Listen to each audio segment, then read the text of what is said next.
আমার এক বন্ধু ছিল দেবাশিস সাহা নাম। সে কি করেছে আমার হাতের উপরে একটা চাপ দিয়েছে। সামনের দিনগুলোতে দাদা যেন আরো চমৎকারভাবে গবেষণা করে তার যে শিক্ষার্থীগণ আছে তাদেরকে ভালো শিক্ষা দান করতে পারেন। আমি যখন এটা একটা আমার মনে পড়ছে যে আমি যখন ম্যাট্রিক পরীক্ষা দেব ঠিক তার আগ মুহূর্তে আমাদের স্যার ছিলেন শ্রদ্ধেয় মনোরঞ্জন বসাক স্যার, পীযূষ কান্তি সেন এবং আব্দুল হামিদ স্যার বায়োলজি। তো তখনকার দিনে এখন যেমন প্র্যাকটিক্যালে যে মার্ক পাওয়া যায়, তখন কিন্তু স্যারেরা কাজ করায় মার্ক দিত।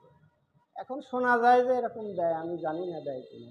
তারপরেও আমি একবার প্র্যাকটিক্যাল ক্লাসে গিয়ে মানে কাচের উপরে, মানে কাচের আলমিরা ছিল, সেই আলমিরার উপরে ধুলো পড়লে একটা স্তর দেখা যায়। আমি সেখানে আমার হাত দিয়ে ওই ধুলোর উপরে আমি কিছু একটা লিখতেছিলাম। আমার এক বন্ধু ছিল দেবাশিস সাহা নাম। সে কি করেছে আমার হাতের উপরে একটা চাপ দিয়েছে, আর গ্লাসটা ভেঙে আমার হাত ভিতরে ঢুকে গেল। তো তখন আমার মনে যে ভয়টা কাজ করলো, কিছু কৌতূহলী স্টুডেন্ট গিয়ে বসাক স্যারকে ইতিমধ্যে বলে দেওয়া হয়ে গেছে, স্যার ল্যাবরেটরি গ্লাস ভেঙে ফেলছে। স্যার তো ধেয়ে আসলেন, আমি তো অনেক ভয় পেয়ে গিয়েছিলাম। স্যার তখন আমাকে বলল যে দুষ্টামি করেছো, তোমাকে প্র্যাকটিক্যালে পুরো নাম্বার দেওয়া হবে, তুমি আইন মানে শৃঙ্খলা ভঙ্গ করেছো। তা আমি বললাম, বুঝাইতেছিলাম স্যারকে, কিন্তু তখনকার দিনে স্যারকে তো বইলা বোঝানো আসলে কঠিন ছিল যে স্যার ফ্যাক্টটা কী ছিল। স্যার তো আমার কথা শুনবে না, স্যারের কথা হচ্ছে কাজটা ভেঙেছে, তুমি ওখানে ছিলে, এইটাই।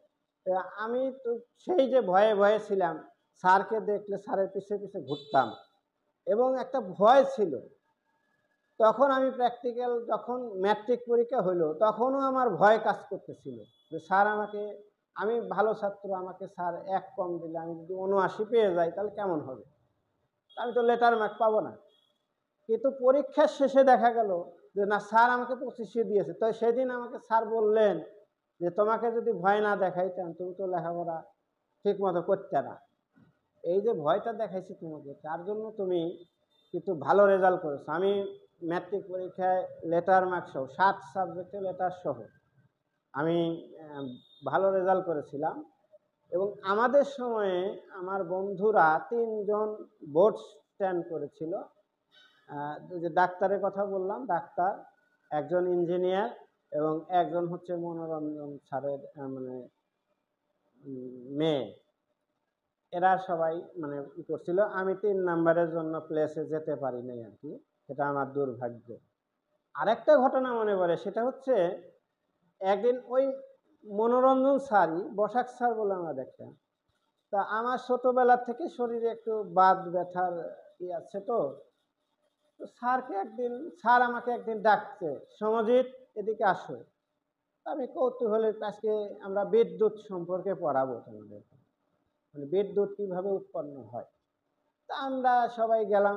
আমাকে বলছে, সমজিৎ 2টা হাতল আছে, তুমি এই হাতল 2টা ধরো তো দেখি, তোমার আজকে শক্তি পরীক্ষা করি, তোমার নাকি বাত আছে।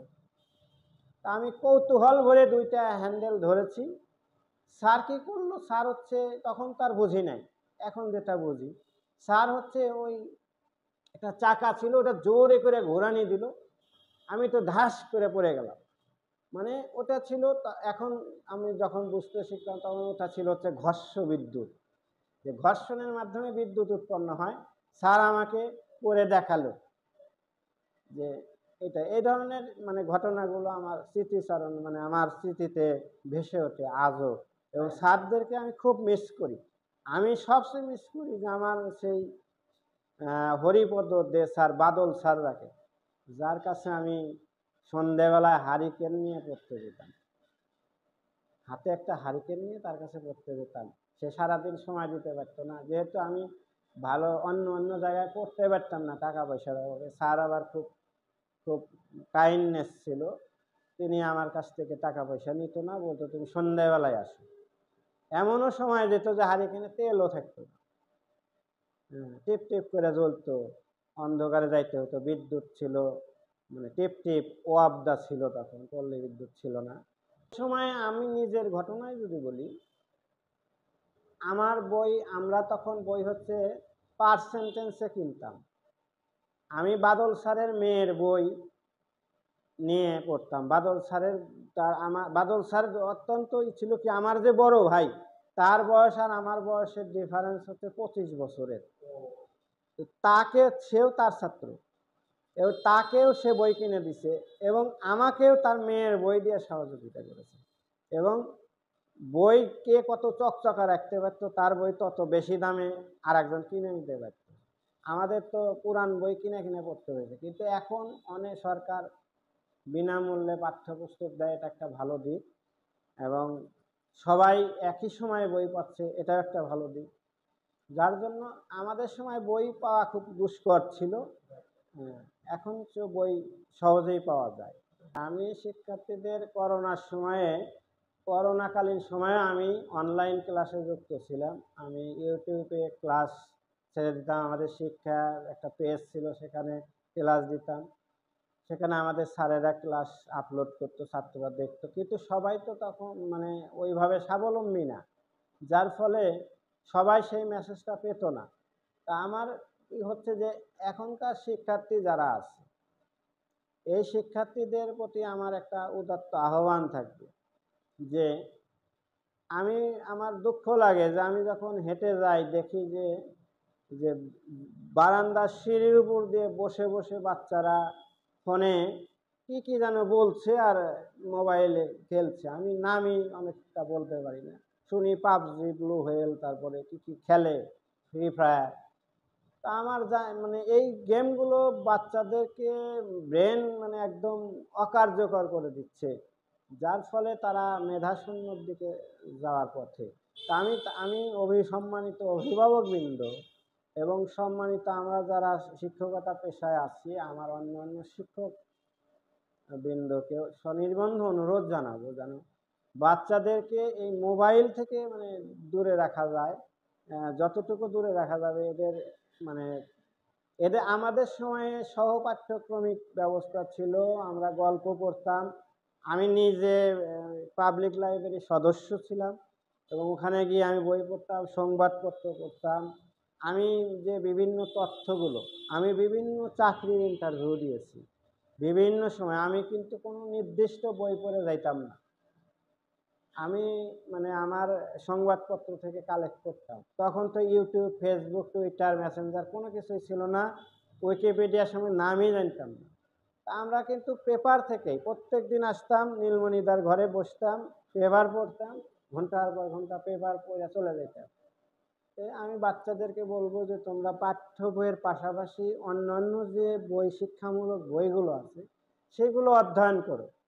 বিভিন্ন বিজ্ঞানীদের জীবনী, কবি সাহিত্যিকদের রচনা, বিভিন্ন উপন্যাস, এগুলো পড়লে তাদের জ্ঞান বৃদ্ধি পাবে।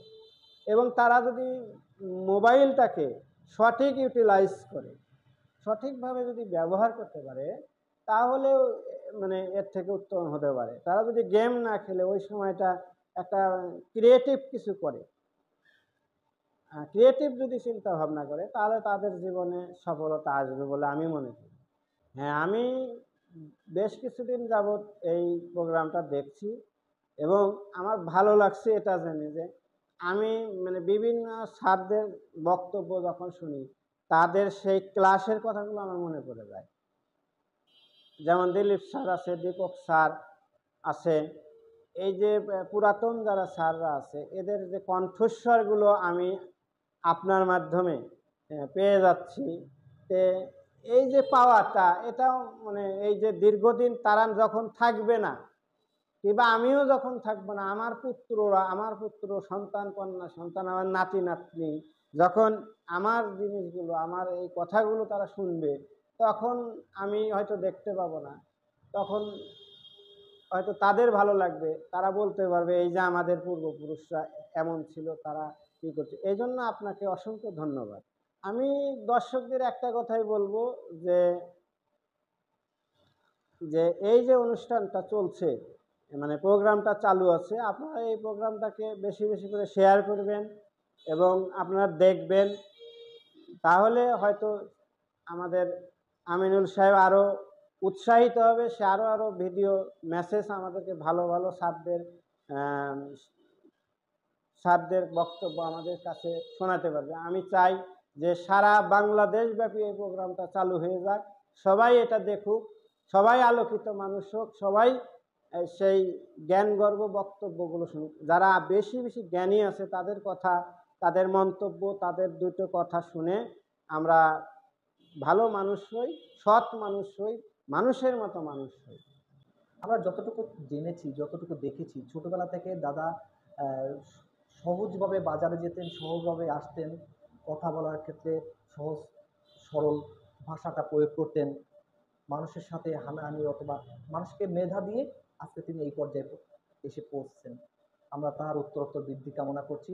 সামনের দিনগুলোতে দাদা যেন আরো চমৎকারভাবে গবেষণা করে তার যে শিক্ষার্থীগণ আছে তাদেরকে ভালো শিক্ষা দান করতে পারেন এবং তার শিক্ষা দানের মাধ্যমে শিক্ষার্থীরা যেন অনেক উচ্চতায় পৌঁছে যান, এই দোয়া কামনা করছি আপনাদের সবার কাছে।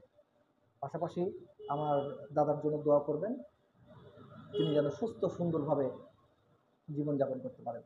তার পরিবারের জন্য রইল শুভকামনা। চোখ রাখুন শুনবো মানুষ গড়ের কারিগরদের কথা প্রোগ্রাম দেখতে, ডিটি আমিরুল ইসলাম ফেসবুকে, পাশাপাশি টোটাল সেবা ইউটিউব চ্যানেলে। ধন্যবাদ।